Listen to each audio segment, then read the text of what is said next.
السلام علیکم بچه‌های در خارج کشور عمر بر سر میبرند.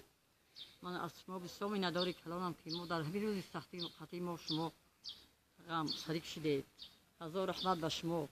خدا را جل مردی جسور، مردی پاک وجدان، حرم خیری رو بسیار بد میدید. برای 4 دهان سخنی که بچه من در شبکه اینترنتی حقخری حرمی غارتگری نویست، به همین اساس بوده بچه من ترمه کردند. از سود خواهش میکنم که همین بچه من از سود عادلانه ساز بینه برای روی کنه.